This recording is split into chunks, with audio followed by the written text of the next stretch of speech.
ख्रिस्त में मेरे प्यारे भाइयों एवं बहनों, बीते रविवार के पहले पाठ में हमने देखा कि परमेश्वर ने यिर्मयाह को बुलाया और उसे अपने वचन सुनाने के लिए लोगों के पास भेजा।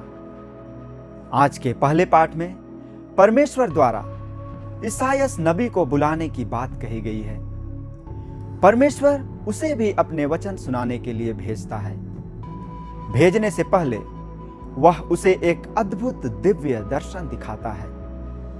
ईसायास ने प्रभु को एक सिंहासन पर बैठा हुआ देखा। उसके वस्त्र का पल्ला इतना विशाल था कि उसने मंदिर का पूरा फर्श ढक दिया था।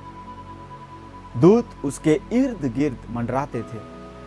वे पुकार कर कहते थे, पवित्र पवित्र पवित्र है विश्व मंडल का प्रभु। उसकी महिमा समस्त पृथ्वी में व्याप्त है। इस पुकार की गूंज इतनी जोरदार थी कि मंदिर की नींव हिल गई और पूरा मंदिर धुएं से भर गया। ईसायास इतना भयभीत हो गया कि उसके मुख से निकल पड़ा, हाय हाय मैं नष्ट हुआ।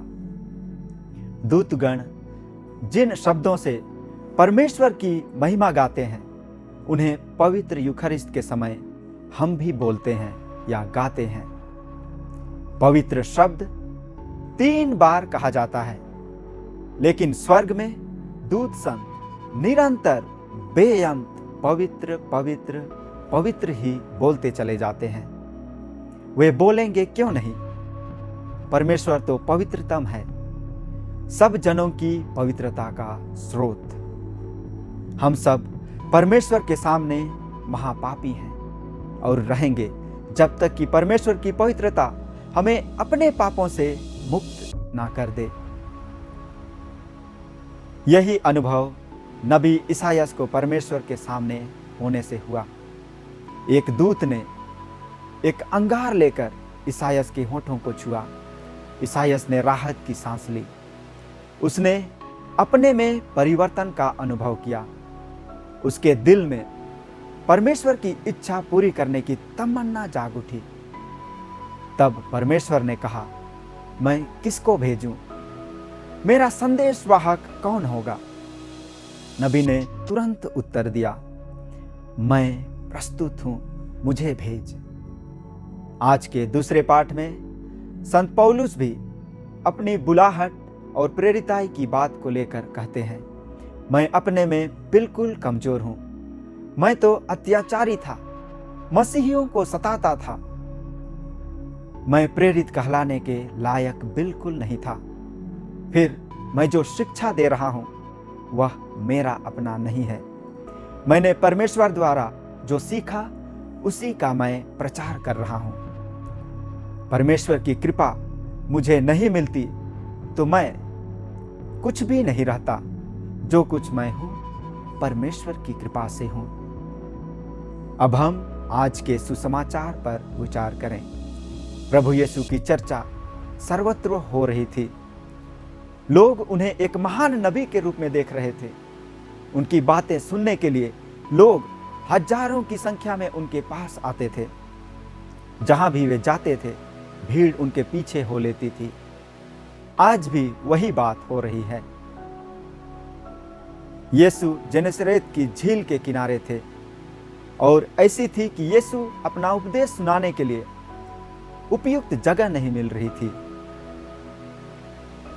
अतः उन्होंने झील पर से ही उपदेश देने का निश्चय किया। इसके लिए उन्होंने सिमोन पेतरुस से अपनी नाव मांगी और वह नाव पर चढ़कर उपदेश देने लगे। आज के सुसमाचार में इस बात पर भी जोर दिया गया है कि यीशु के बुलाने पर सिमोन पेतरुस और उसके साथी तुरंत अपने जाल और अपना मछली मारने का धंधा छोड़कर यीशु के पीछे हो लिए। सिमोन पेतरुस का पहले से यीशु से परिचय था, परंतु आज के मछली फंसाने वाली घटना ने उनका दिल झकझोर दिया था। उसके दिल की स्थिति कुछ ऐसी हो गई थी कि वह प्रभु के आह्वान को ठुकरा नहीं सकता था। यही बात उसके साथी योहन और याकूब के साथ हुई। वे यीशु से बेहद प्रभावित हुए थे। फिर भी उनके लिए अपना भविष्य अनिश्चित था। यीशु ने उन्हें इतना ही कहा था, अब से तुम मनुष्यों को पकड़ा करोगे। यीशु के ये शब्द रहस्यमय थे। उनके भविष्य जीवन पर कोई प्रकाश नहीं डालते थे, परंतु चेलों ने अपने गुरुवर पर पूर्ण विश्वास किया कि हमारा जीवन उनके हाथों में सुरक्षित रहेगा। उन्होंने कहा था, डरो मत। कितनी कठिनाइयां अपने जीवन में आएंगी, चेलों को अभी पता नहीं था, परंतु उन्होंने आज ही, अभी ही यीशु को एक महान चमत्कार करते देखा था। रात भर उन्होंने जाल फेंका था, परंतु एक मछली भी नहीं फंसाई थी। यीशु के कहने पर जब उन्होंने जाल डाला तो इतनी मछलियां फंसी कि जाल फटने को हो गया। उन मछलियों से उनकी 2 नावें भर गईं। चेले तो मछुए थे, वे जानते थे कि किस समय में, किस मौसम में, किस जगह मछलियों के अधिक फंसने की संभावना है। परंतु यीशु तो पेशा के बढ़ई थे। उन्हें मछली फंसाने के तौर तरीकों से क्या मतलब? वे इस संबंध में बिल्कुल अनाड़ी थे। फिर भी उनके व्यवहारिक अज्ञानता के बावजूद चेलों ने उनकी दैवीय शक्ति पर भरोसा रखा और उनके कहने पर जाल डाला। पेतरुस ने यीशु से कहा था, गुरुवर, रात भर मेहनत करने पर भी हम कुछ नहीं पकड़ सके, परंतु आपके कहने पर मैं जाल डालूंगा। हम भी कोई वांछित फल पाने के लिए रात भर मेहनत करते हैं, यानी जी तोड़ परिश्रम करते हैं, खूब माथापच्ची करते हैं, दूसरों की सहायता भी लेते हैं, परंतु हमें कुछ नहीं लगता। परमेश्वर जो सर्वशक्तिमान है, सब कुछ कर सकता है, उसे हम दरकिनार कर देते हैं। उससे सहायता मांगने की हम शायद सोचते ही नहीं। हम प्रभु से भी सहायता मांगेंगे। प्रभु तो हमेशा सहायता देने को तैयार रहते हैं। यह बहुत खुशी की बात है कि बहुत परिवार अपने कोई मतलब की पूर्ति के लिए पवित्र मिस्सा का बलिदान चढ़वाते हैं। यह निश्चित रूप से दिखाता है कि वे परमेश्वर की दया और शक्ति पर विश्वास करते हैं। कितना अच्छा होता कि हर कैथोलिक परिवार साल में कम से कम एक पवित्र मिस्सा का बलिदान चढ़वाता। पवित्र मिस्सा के अलावा अन्य प्रार्थनाओं और भक्तिमय क्रियाकलापों के द्वारा भी परमेश्वर की विशेष सहायता प्राप्त की जा सकती है। आज के इस वचन में और एक बात पर हम ध्यान देंगे। मनुष्य परमेश्वर के जितना अधिक निकट आता है, वह अपने को उतना ही अधिक पापी और नालायक समझता है। अविला की संत तेरेसा एक महान संत थी, लेकिन वह अपने को सबसे बड़ी पापिनी समझती थी। इस तरह और संत भी महसूस करते थे। नबी ईसायास वही बात अपने विषय में बोलते हैं। संत पौलुस को भी वही ख्याल सताते रहता था।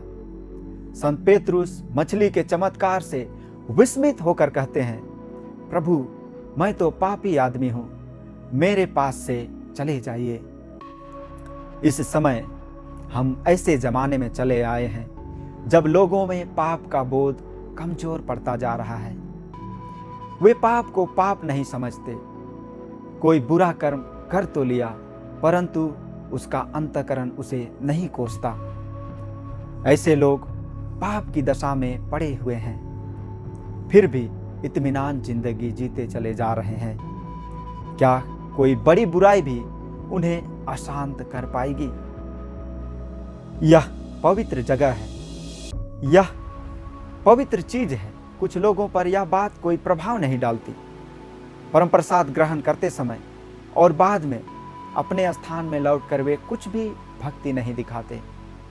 काश हम नबी ईसायास के समान श्रद्धा और भक्ति के भावों से भरकर बोल सकते, हाय, मैं तो पापी होठों वाला आदमी हूँ, मैं तो पापी हूँ, हे प्रभु मुझ पर दया कीजिए। श्रद्धा और भक्ति की कमी विश्वास की कमी को दिखाती है। हम अपना धर्म ज्ञान बढ़ाकर अपने विश्वास को अधिक मजबूत बनाएं। हम अपने ही में पापी हैं, लेकिन यदि हम अपनी तुलना परमेश्वर से करें तो हम बेहद पापी बन जाते हैं। परमेश्वर हमारा आह्वान कर रहा है कि हम पाप का मार्ग छोड़कर पवित्रता के मार्ग पर चलें। द्वितीय वाटिकन सभा ने साफ कहा है कि हम सभी ख्रिस्तीय पवित्रता के लिए बुलाए गए हैं, चाहे हम याजक वर्ग के हों, धर्म समाजी हों या अयाजक वर्ग के हों। हमें अपनी जीवन स्थिति के कार्यकलापों के द्वारा ही पवित्र बनना है। हम अपने परिश्रम के बल पर पवित्र नहीं बन सकते। परमेश्वर की पवित्रता के स्पर्श से ही हम पवित्र बनेंगे। जैसे एक दूत ने ईसायास को अंगार के स्पर्श से पवित्र किया, संत पौलुस और अन्य प्रेरित प्रभु के निकट रहकर ही पवित्रता को प्राप्त कर सके। हमें भी वही करना है।